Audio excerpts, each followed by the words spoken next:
Everybody. Thanks for listening. I'm Jenny. I'm a life coach, and today I'm talking about energy management for empath solopreneurs. Um, Energy management is such a thing for us. Our batteries get drained so easily, and we have poor executive functioning. It's hard for us to accomplish a to-do list in the ways that in the ways that other people are able to get through a to-do list. Um, but the competition for the types of things we're creating is low, because the only people who can create the things that we're creating are other empaths, and all empaths have executive functioning problems. So you're competing against. I don't like the word competing here. Um, I don't like the word competing here, but I'm going to use it because I don't know what to use instead. Your creations are going to be deep and meaningful and creative. And the only people who can make deep, meaningful, creative things are other empaths. And all empaths are struggling with executive functioning. So your competition is low because they're all struggling with getting things out also. And if you can manage to get anything out, you're already ahead. You're already ahead of most people because your competition is people like you who can make things, with the same not they can't make the same things as you, but with the same level of depth and meaning as you. And so if you can manage to get anything out, even if it's low quality, you're already ahead of most people that are capable of creating things with that meaning and depth behind them. Um, Solopreneur, highly sensitive people. Um, I want to emphasize the solo part of solopreneur because we're trying to do the jobs of multiple people and we're only one person. Solo means one. You're one person. And so you can't do the work of multiple people. Highly sensitive people can't even do the work of one normal person. So stop doing too much work for one person. Ask yourself, what would this look like if it was easy? Um, and be more realistic about how much available time and energy you actually do have. We are overachievers, and we're really good at still pushing ourselves when it's for other people. But the whole point and having your own business is that you don't have to work that way anymore. Um, your energy spreads through your work is going to be infused with whatever energy you're in. So if you're in the energy of burnout, you're infusing that into your work. And other empaths can read the energy signature behind your work. And that's how they decide what they're attracted to or not. So be very intentional with the energy that you're in when you're creating. And remember that everything has a soul, even your business. So, how you think about your business, how you feel about your business, how you talk about your business matters. And if you're burning yourself out, you're not going to like your business very much. And your business is basically like a person. And if you don't like a person very much, you're not going to have a good relationship with them. So you can't force things to work. You can't make things work. You can't, drive your business, like it's an inanimate object. You have to build a reciprocal relationship with it. Um, Also think about how self-care is work. When we think about how the energy that we're infusing into our business matters, self-care becomes important work, an important part of our job. Fun, play, exploration all become important parts of our job. You should be spending at least 20% of your time working on self care, having fun, play, and exploration because you have to be infusing good energy into whatever you're creating in order to attract the right people. Um, Intentionally choose what mode you're working in. There's an explore mode, there's an attack mode, there's a rest mode. And we're usually trying to do all of those things at the same time. instead of intentionally choosing which mode we need to be in that day, right? So, are you in explore mode? Are you on the meandering path? Are you collecting ingredients? Are you in attack mode? You're ready to execute. You're ready to publish things. You're ready to put content out there. Or are you in rest mode?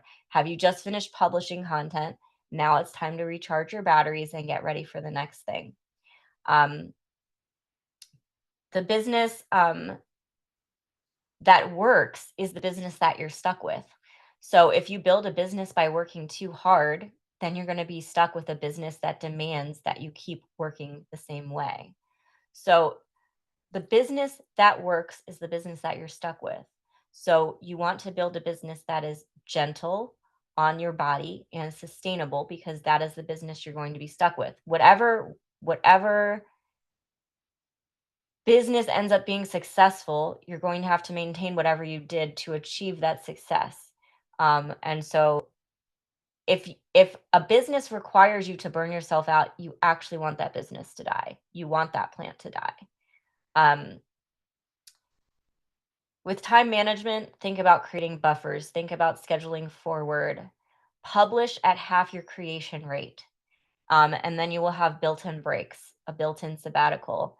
If you can only create content once a week, but you're also publishing content once a week, you're not going to have any buffer there.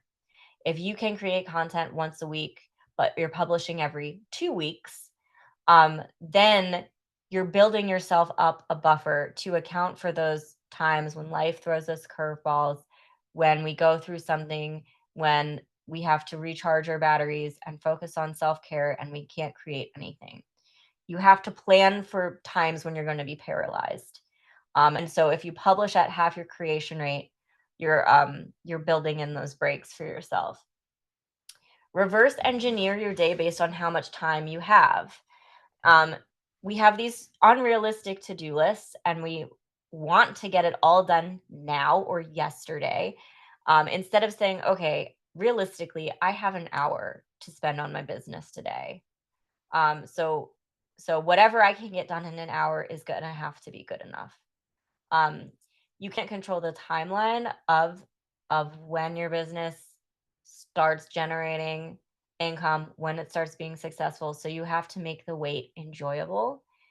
You have to choose between getting it done fast or getting it done perfectly or hiring help. Um, you have to choose between a marathon and a sprint instead of trying to sprint a marathon. Um, you can only sprint short distances, okay? So if something has a very short lifespan, like a social media post, it doesn't it's you don't have to make it perfect. You don't have to give it a lot of effort because people are only going to see it for a day or two and then it's going to get buried.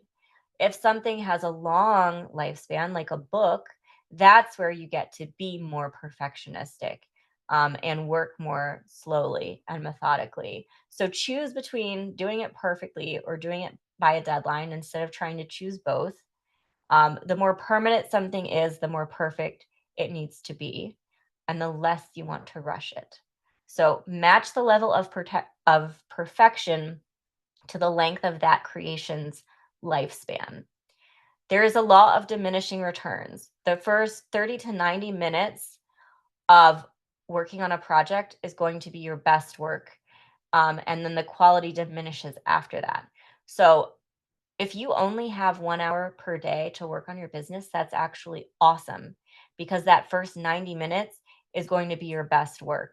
So that means every day you are only putting your best work out and nothing else. So having a limited amount of time can actually be a good strategy. Um, if you need to do more than that, if you want to work on your business more than 30 to 90 minutes, or if you need to do more than that, then take short breaks every half hour, to kind of reset that law of diminishing returns. And input does not equal output with empath businesses. The more you work on something does not mean the better it will be or the more successful your business will be. There is no correlation between input and output. You need to be doing some input, but working on something 8 hours a day does not mean it's automatically going to be better. If what you're doing isn't working, it doesn't mean you should try even harder, work even harder. Um, this is how codependency manifests in solopreneurship, the thinking that if what we're doing isn't working, we need to do more of it. Why would you do more of something that isn't working? It doesn't make sense, but that's the way our minds work. If you're sailing and there's no wind, you can't just sail harder. You can't force a plant to grow. So your creations and your business is its own entity. It has its own mind.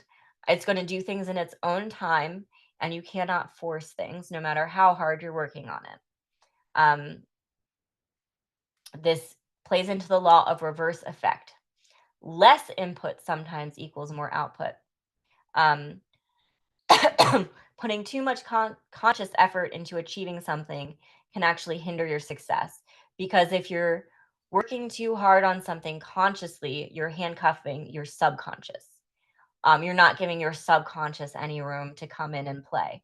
So, um, putting too much conscious effort into achieving something can actually hinder your success because you're not leaving room for the subconscious to come in.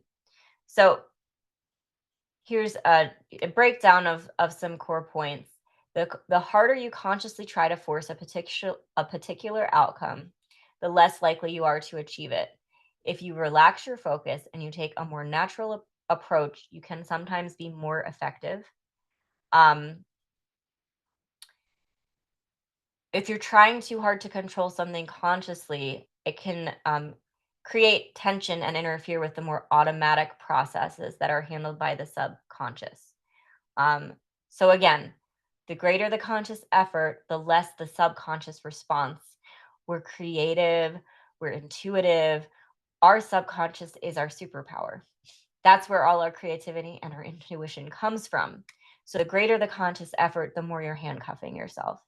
Um, the will is the conscious mind, and the imagination is the subconscious mind. And when they're in conflict, um, the subconscious always loses. Um, so input does not equal output.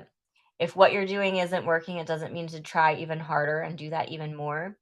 If you're sailing and there's no wind, you can't just sail harder, and you can't force a plant to grow. So it takes a certain level of surrender. You have to balance those feminine and masculine energies. You have to balance action with giving your subconscious room to work as well. For your homework, I want you to create your own 4-hour work week. Um, if you only had 4 hours a week to work on your business, how would you spend those 4 hours? What are the most important actions that you would focus on? And then ask yourself, what would those most important actions look like if they were fun? That's everything I have for today, everybody. Thanks for listening. If you want coaching or more resources, check out the links in my description. Thanks so much.